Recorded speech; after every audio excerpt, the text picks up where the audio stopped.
While mortals often marvel at the divine, few are cursed to walk the thin line between human suffering and godly expectation as Heracles was.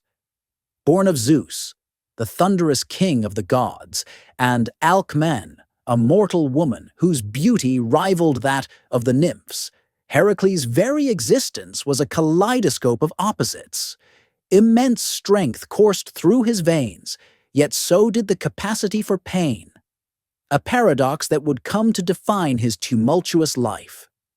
At the time of his birth, Alcmene resided in Thebes with her husband, Amphitryon. Now Hera, the wife of Zeus, was a jealous one and was known to torment those who rivaled her in the affections of Zeus.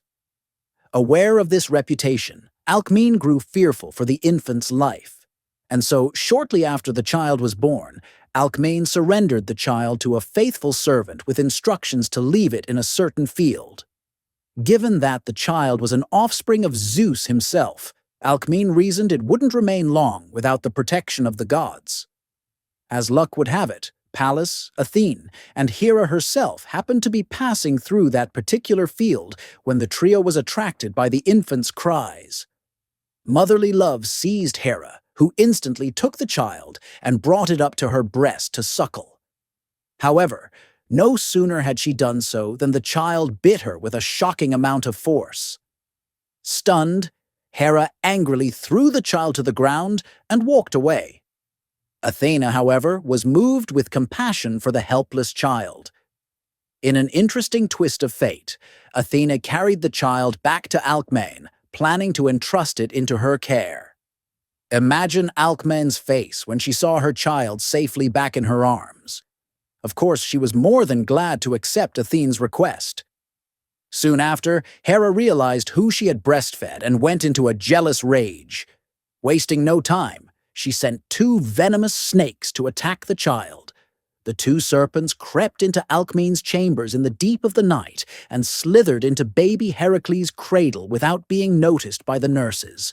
Suddenly, the infant awoke with a loud cry and, grasping each snake by its head in each hand, strangled them both. Meanwhile, Alcmene and the nurses had been awakened by the commotion and rushed to the cradle. To their astonishment and terror, they beheld 2 dead serpents in the infant's hands. Amphitryon, Alcmene's husband, had also been roused by the commotion, and he too witnessed the astounding proof of the child's supernatural strength. He mused the child must have been sent to him by the gods. To confirm, he consulted the famous seer Tiresias, who informed him of the divine origin of his stepson, and predicted for him a great and distinguished future. When Amphitryon heard of the noble destiny the child was destined to fulfill, he resolved to educate him in a manner worthy of it. And for this task, only the best teachers would do. When Heracles reached an appropriate age, Amphitryon himself taught him how to guide a chariot, and then he entrusted him to Eurytus, who taught him how to handle the bow, Autolycus, who taught him dexterity in wrestling and boxing, Castor, who taught him the art of armed warfare, and Linus, the son of Apollo, who instructed him in music and letters. Heracles was a remarkable student, but undue harshness was intolerable to his high spirit. One day, when Linus reprimanded him with blows, Heracles, in a fit of rage, struck him with his lyre, killing him instantly. Alarmed by the boy's unbridled temper, his stepfather Amphitryon sent him to the countryside to live under the guidance of a trusted herdsman. There, as Heracles matured, his extraordinary strength and towering stature became the talk of the region. Whether wielding a spear, a lance, or a bow, his skill was unmatched. By the time he turned 18, he had earned a reputation as Greece's strongest and most striking youth. Feeling the weight of his divine gifts, Heracles retreated to a secluded forest to reflect on how best to use his powers. During this solitary meditation, 2 radiant figures appeared before him. They were Virtue and Vice. Vice, dressed in gaudy splendor, offered a life of effortless pleasure and indulgence. She promised the young lad the choicest viands, the most delicious wines, and so much more. and all this without any effort on Heracles' part. Virtue, in her modest, pure attire, spoke of a path filled with labor and hardship, rewarded only by the respect of others and the satisfaction of a clear conscience. After some contemplation, Heracles chose the noble path of virtue, dedicating his life to serving the gods and his people. Full of these noble resolves, he set off for his rural home.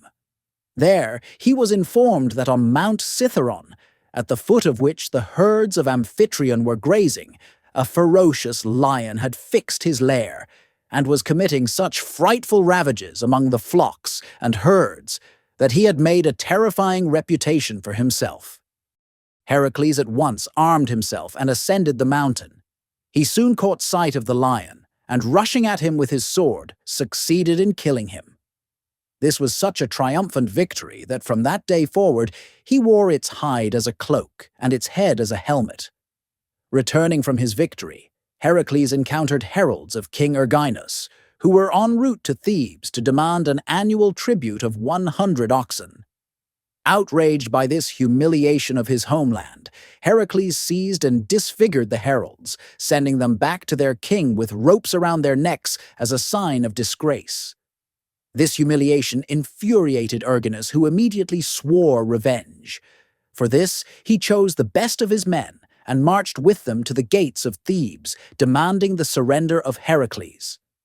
Despite the king's demands, Creon, the ruler of Thebes, hesitated to surrender Heracles. The young hero, along with Amphitryon and a group of brave allies, prepared for battle. Just when Creon was growing more jittery and started considering giving up Heracles, the young hero sprung into action. Strategically taking control of a narrow pass, Heracles and his forces set up an ambush for the minions. What followed was a terrible battle that ended with the minion king falling alongside most of his army, with the rest fleeing. Tragically, Amphitryon, the kind friend and foster father of Heracles, lost his life in the skirmish. Undeterred, Heracles marched to Orchomenus, the capital of the Minyans, where he razed the royal palace and looted the city. Heracles' heroic deeds earned him widespread fame, and King Creon rewarded him with the hand of his daughter Megara. The gods too honored him. Hermes gifted a sword, Apollo gave a bundle of arrows, Hephaestus presented a golden quiver, and Athena bestowed a leather armor. His feats of strength were the stuff of song, and his prowess in battle left his enemies trembling. Yet, his greatest challenges came not from foes of flesh and bone, but from the invisible claws of fate. One day, Hera's vengeful whispers found their way into his mind, driving him to a madness so profound that he struck down his own children in a blind fury. When the red haze lifted and the horrifying truth was laid bare, Heracles' cries of anguish reverberated through the lands. Seeking redemption, he turned to the oracle of Delphi, whose cryptic words led him to the court of King Eurystheus. But this was not a friendly king, for Eurystheus was Hera's pawn. As such, it was to little surprise that he decreed that Heracles must undertake 12 labors if he hoped to cleanse his soul and earn a place among the gods. Each labor was designed to be more impossible than the last, and thus began Heracles' 12 labors, which is a tale for another day. Thanks guys for watching. Please subscribe and leave a comment below. Click screen to watch the next video.